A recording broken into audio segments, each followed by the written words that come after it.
Hey guys, what is up? It is Bibsy7 here again, and welcome to another RuneScape 3 vlog here today.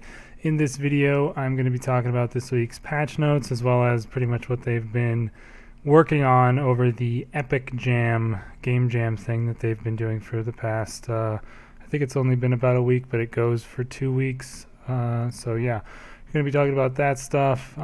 Pretty boring month so far. We haven't had any real updates or anything. Haven't had any big updates really since Anachronia, to be honest, in terms of content, but I assume that this whole summer they've probably pretty much been working on the 120 farming and herblore. So hopefully when that comes out next month, it'll be, as good as we're hoping and expecting it to be. And I hope it comes out like not at the very end of the month. Like I hope it comes out at least within the first 2 weeks. But that's usually not how it goes for the larger updates. They tend to be towards the end of the month. But in the meantime, of course, if you missed it last week, you do have the ability to get those animals that are going to be available on the ranch out of time prior to the release. If you kill the dinosaurs or do hunter, big game hunter, and other things on the island, those eggs are available currently. But yeah, as far as the main update post this week, it is definitely not looking too great, considering the main thing that they talk about at the very beginning is oddments. So they bring up a whole bunch of bullshit about how they're refreshing the oddment store and making it better. I don't know. I don't really care about it. Don't really want to talk about it, and I forgot to put my bank. Anyways, yeah, don't really want to talk about that too much. Just that's something that they put on there for whatever reason. They're doing some changes to the oddments. I don't know why they would put this shit on the main update post, but they did that for some reason. But underneath that, they mentioned the Epic Jam that they've been working on, and it's apparently a 2-week long thing where they have people try out stuff and work on various things that might work and come into the game later. And there were several things in here that had me really excited, although of course this doesn't necessarily mean they're coming out soon.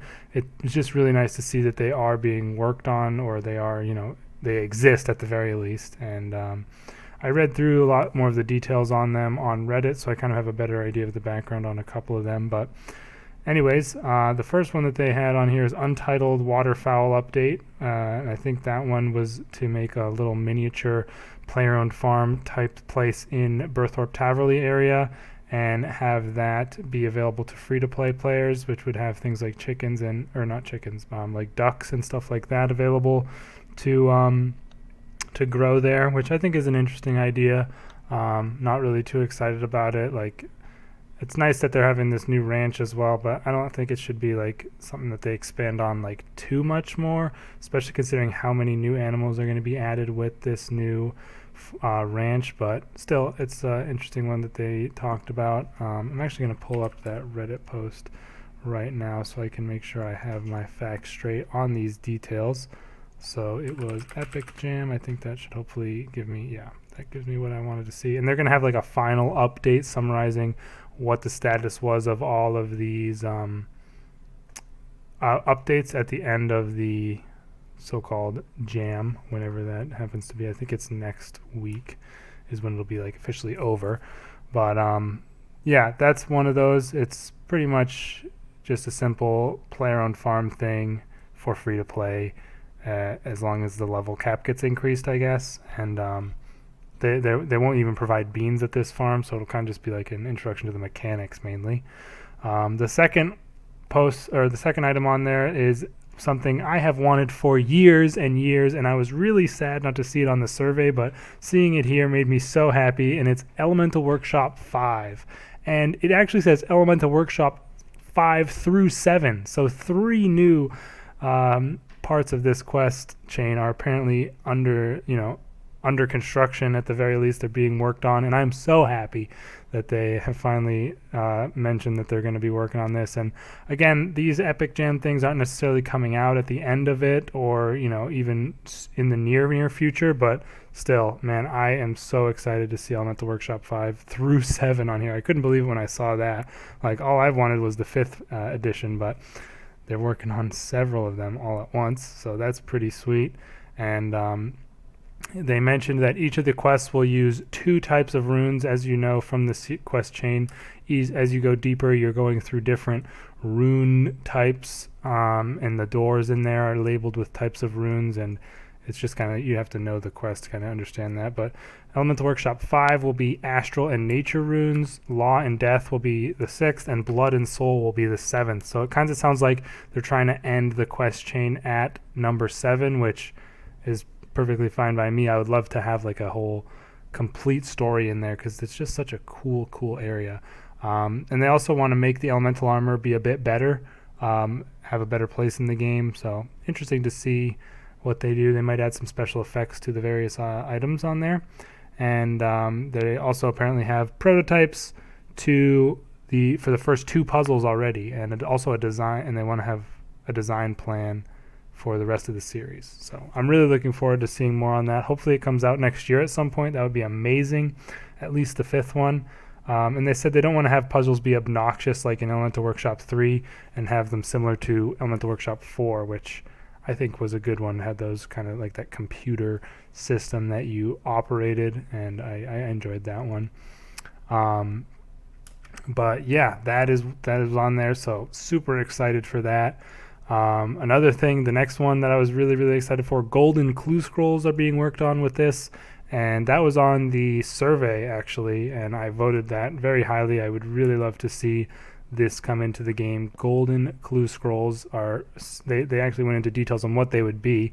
Apparently they're just going to be master clues with a guaranteed rare drop, and by a rare drop that means a die or like a third age piece, as far as I can tell from what they wrote here. So they're going to be extremely rare to get, but there will also be silver clues apparently, which will have extra reward rolls on them compared to regular clues, which I assume wouldn't be as rare. But yeah, basically when you get a clue scroll, there's a chance it will be a silver or a golden clue scroll, and the higher the tier of clue you have, the rarer that this will actually happen. So yeah, that is obviously going to be what you'd expect in terms of the design of it. And they'll be very rare. They say it'll be rarer than Orlando Smith's hat, but not as rare as HSR. So yeah, definitely not going to be something you'll even expect to get ever, maybe. But yeah, they obviously don't want to destroy the rare item prices, and there'll be a world broadcast when you get it as a drop. So yeah, that just sounds so cool. I'm really looking forward to having that come out, just as a chance for something to have happen. It would just be so awesome to get one of those and be able to open it. And then they also said that they can't really introduce new dies into the game until they fix how they create all of the models and stuff for it, because of how much work each one takes to make. They said that they won't be making any more dies until they figure out how to fix that and make it not as cumbersome of a process, which I think is fair.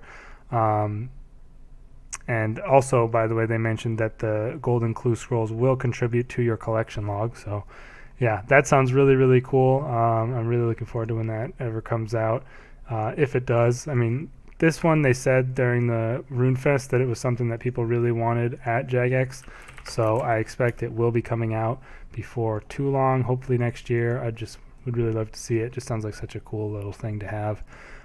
Furthermore, they mentioned the Araxor quest is actually being worked on, which I was surprised to see. And they said that the design is already 100% complete, and the development is about a quarter of the way done. So further along than I thought, and especially considering this was one of the things that was on the survey.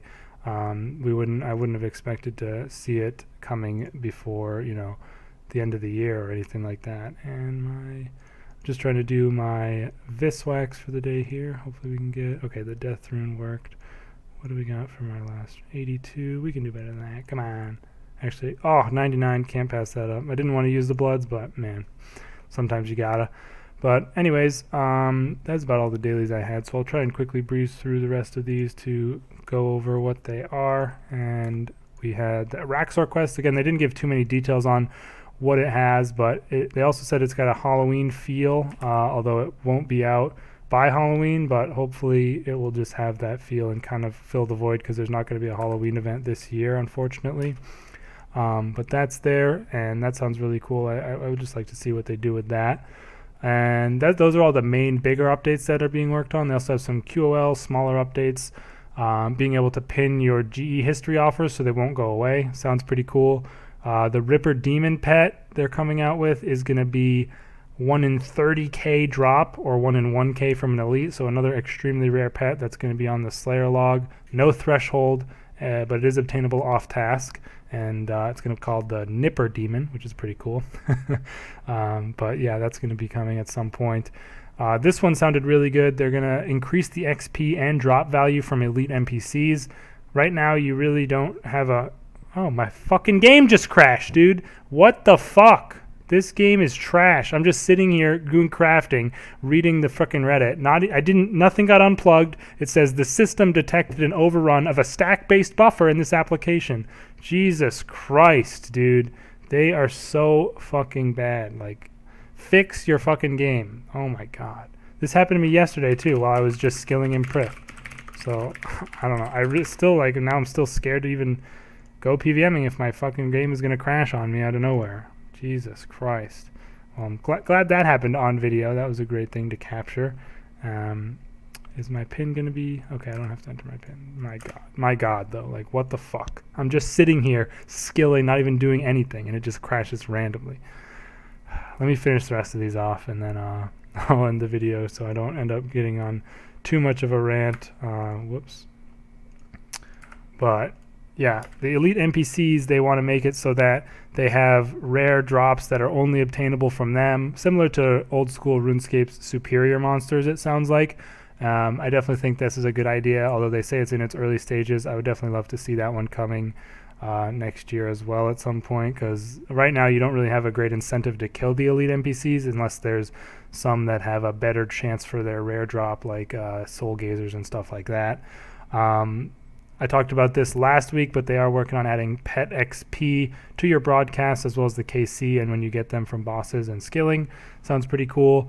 Some Beast of Burden, legendary Beast of Burden familiar QOL that I don't really understand because I don't use them, but that's being worked on. And also, when starting Virago, there will be a game message saying who has accepted the challenge, which sounds like a pretty cool one.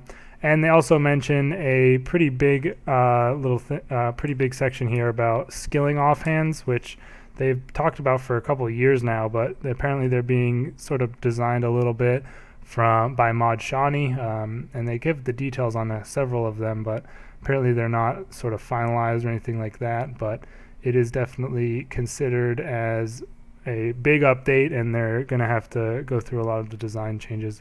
But they have Sacrifice offhand, which will make you lose 1% health whenever you gather something in fishing, woodcutting, or hunter, as well as each time you mine. But for every 10% of your health remaining, you'll gain a 1% chance to gather, a 1% gather chance increase to divination, thieving, fishing, woodcutting, and hunter, or a +1 damage increase when you mine, or a 1% chance to double your smithing progress.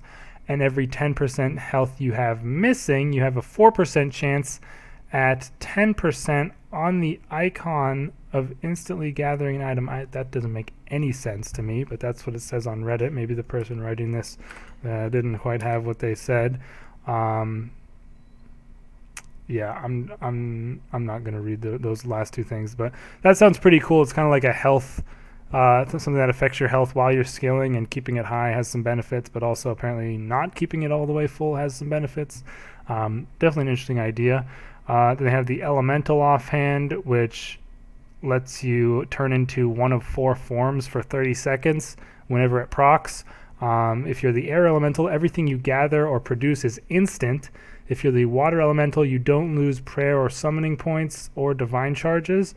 If you become the Earth Elemental, you'll get bound, but you will gain 10% more XP during that time, and you can escape it via freedom. And if you're the Fire Elemental, everything you gather or produce is destroyed, but you gain more XP. That one sounds pretty cool, though I don't know if it would be random to what you turn into, because that might make it less good. And lastly, there's the Destruction offhand, where an item you gather or produce is destroyed, and you gain a stack or a buff which lasts 5 seconds. And for each stack you have up to a maximum of 10, you have a greater chance of destroying all items in a single gather or an item you produce. You'll get more base XP for those items that you destroy, and a chance to get the coins you would have gotten if it had been low alked for that item. So some very weird and specific effects here. I'm not sure, I don't think these designs are final, but it's definitely cool. It would be interesting to have more variety in what you can use for skilling.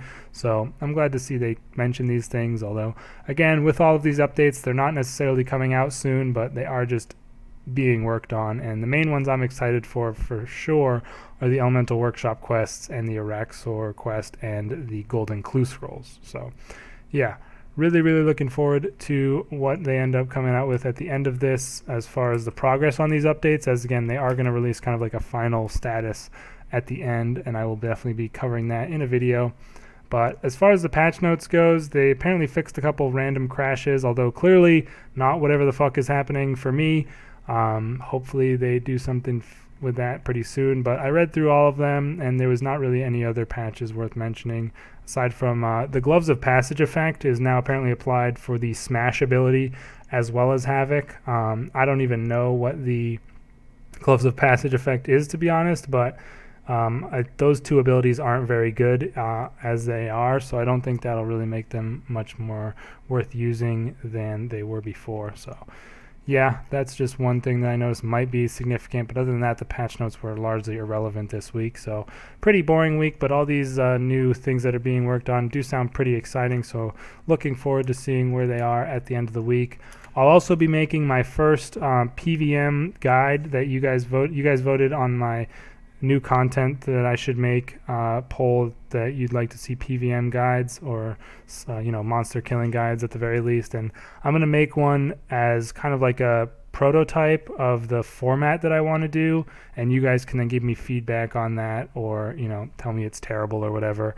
And I'm gonna do it for the giant mole because it's like shit, sorry about that, it's like the easiest boss in the game, but it does have like a lot of mechanics, so I kind of want to use that to prototype my format because it would be really easy to make the guide as there's not a whole lot of stuff you need to know, but at the same time it'll allow me to kind of get the idea out there of how I want to structure things, and then you guys give me feedback from there. So that should be out at some point this week as well. I appreciate you guys' feedback on voting on that poll and letting me know what you'd like to see. And yeah, let me know your thoughts on all this Game Jam stuff in the comments. If you missed it, came out with a Hardcore Iron Man episode yesterday as well. You can check that out on my channel. And I'll see you guys later in the week for that prototype for my PVM guide structure. Thanks again for checking out the video, you guys, and I will see you in the next one. Peace out.